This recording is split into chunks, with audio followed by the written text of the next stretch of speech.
Hello ladies and gentlemen, and welcome to a new series called Res Reads.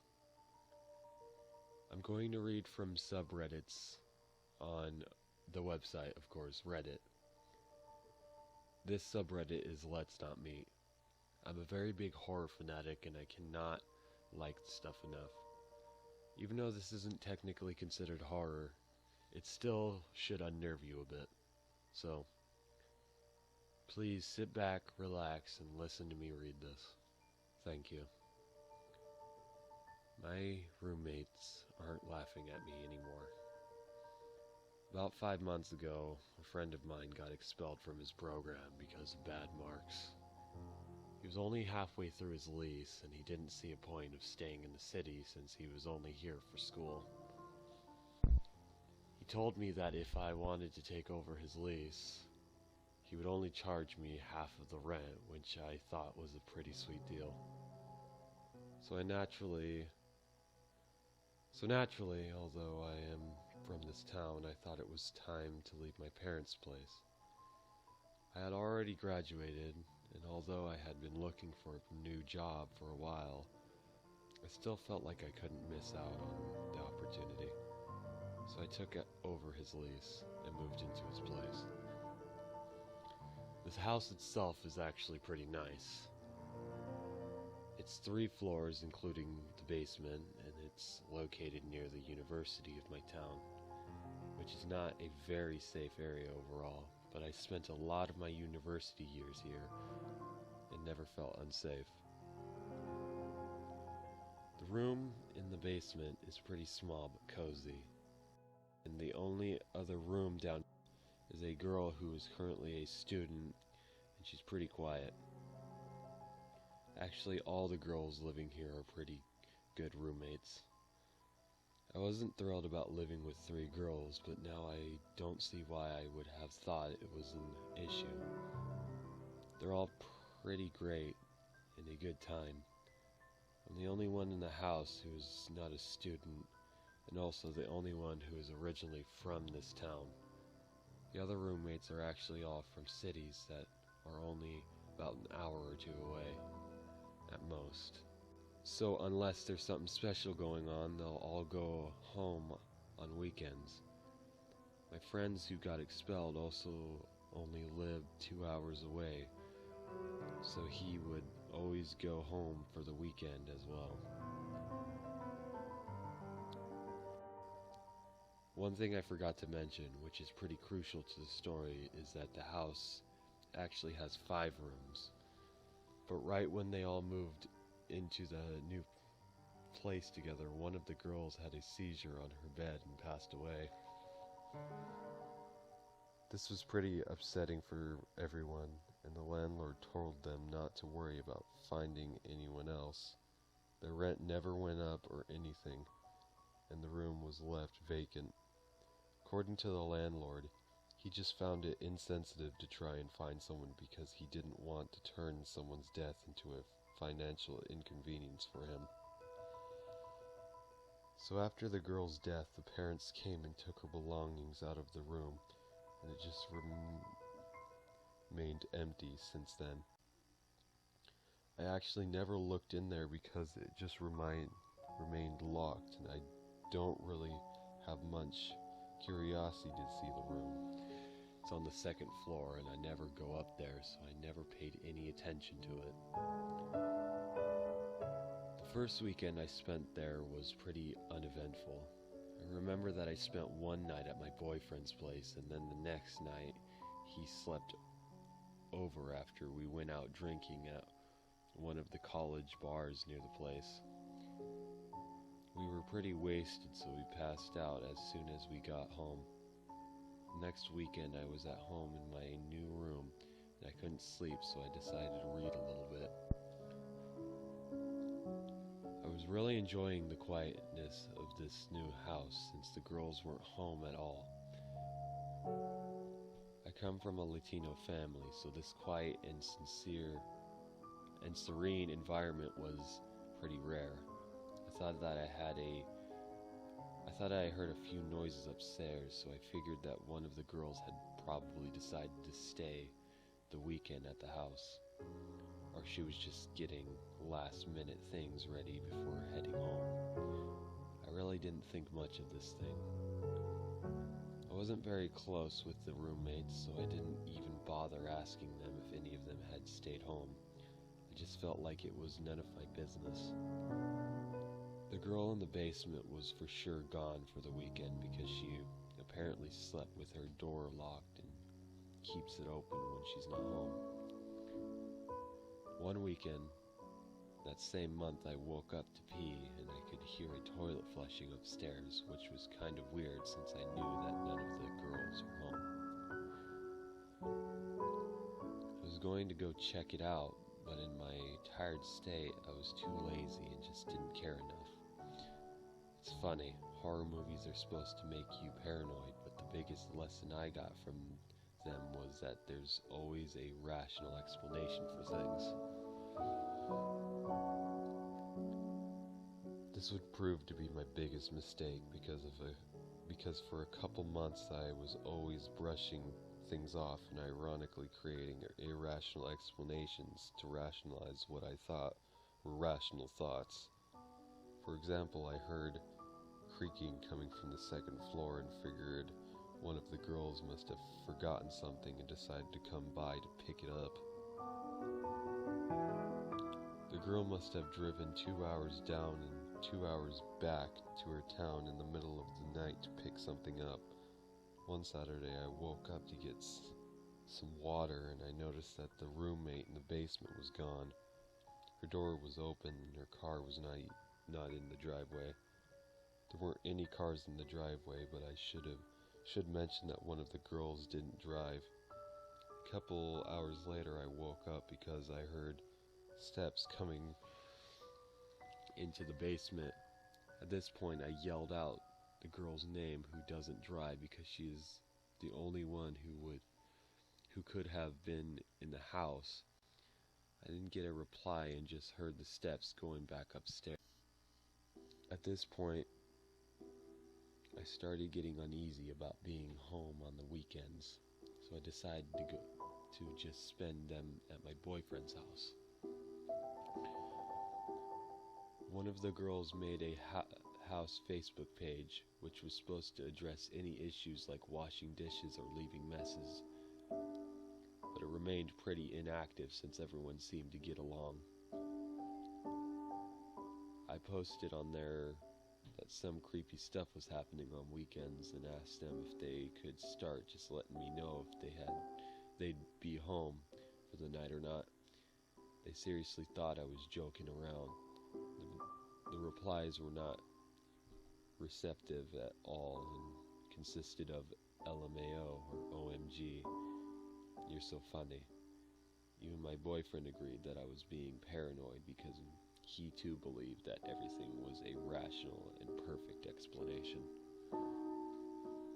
The thing is, when you say that everything has an explanation, you're only invalidating paranormal explanations of ghostly activity, which is not what I was implying at all. I've never believed in ghosts or spirits or any of that jazz, and I never claimed to when I spoke to my roommates or to my boyfriend. They kept on saying that the house was old and made noises, but I know the difference between old house noises and someone walking down the stairs and back up the stairs. Fortunately, my roommates did start posting things on the Facebook page to let me know they'd be gone. It was always to the effect of, "Hey, gay and fired, lol. I won't be home this weekend, so don't worry about the ghosts." One weekend they all let me know that they would not be home and my boyfriend was on the midnight shift, so I had to spend the night on my own. My boyfriend called me on his break, and while I was on the phone with him I heard noises on the main floor. I told him I was going to check it out. He told me to go ahead because the motherfucker still thought I was being paranoid. As I said this, I heard the footsteps going back up the second floor. Once I got onto the main floor, there was nobody in the kitchen, and all the doors into the house were locked. I was extremely paranoid and did not feel safe. My boyfriend calmed me down and convinced me that everything was okay, so I never went to the second floor, and it's probably best that I stayed on the main floor. After that weekend, I told my roommates in all seriousness that I was convinced that someone had been in our house at some point that night. I told them what I heard, and the fucking bitches still claim that it was the old house making noises. My boyfriend was almost permanently on midnight, so I did what I never wanted to do and started spending weekends at my parents' place. The girls still posted on the page whether or not they were leaving the house or not, and I decided that I should do the same, so I also started posting when I was and was not sleeping at the house. One Friday night, the Facebook page looked something like this. Roommate 1, not sleeping at home. Roommate 2, not sleeping at home. Roommate 3, staying home because of midterm exams. Me, I'm staying at my parents' place. The next morning, I received a frantic text from one of the roommates saying that the roommate with the midterm had been attacked. Apparently, she was in her room studying and heard a noise right outside of her bedroom. When she went out to inspect it, she was greeted by a man walking out of the dead girl's room. I later found out more details about the whole thing from the roommate who was attacked. The man looked rough, greasy hair, and just a dirty face. When they made eye contact, he held his finger up to his mouth and uttered a shh while smiling. The nail on his finger was long, and his beard was apparently really scraggly and uneven, like it only grew on certain parts of his face. She screamed out of instinct, even though she knew there was nobody in the house. He lunged at her. As she tried to shut the door, she wasn't beaten up too badly. He just growled and told her to shut her mouth, and said something like, "I'm not gonna rape you, but shut your mouth." He beat her, but not completely unconscious, and then, when he walked out of her room, he went downstairs and walked out the front door, so he left the dead girl's room unlocked. My roommate locked herself in her room and called the police, who were there immediately. What's pretty creepy about the whole thing is that when they inspected the dead girl's room, they kept asking for clarification. So nobody has lived in this room for how long? Nobody has been renting this room, right? Did the parents take everything after the girl passed away? The guy had a really sweet setup actually, and had brought his own small mattress to put over the bed frame. Obviously the mattress was too small for the bed frame. He left most of his stuff because he probably didn't expect a confrontation that night. I don't think he knew she would be there that night because she never was. Probably sucked for him when I moved in because before me, the bastard had the whole house to himself 2 days a week. The police asked me quite a lot of questions and were very interested in hearing my statements about hearing footsteps at night. My 3 roommates and my friends were now convinced that maybe that girl didn't die the way they said she did, and maybe he murdered her. But I think the autopsy would have been able to distinguish a murder from a seizure. In their defense, the whole thing is really creepy. We're not really sure how long the guy been living here, but it's very likely that it has been for at least a few months. The theory is that the guy has been climbing into the window, so it's possible that he was even there at times when all of us were there. The police are really interested in talking to the landlord because they want to know how the man found out about the vacant room. The landlord is a pretty decent guy, so I don't know if there's anything going on there. I don't feel an "I told you so" attitude from the whole thing. I think that I'm just glad that the girl is okay because she seemed pretty shaken up. I just wish some people were more willing to listen to me when I told them that I thought somebody was coming into our house.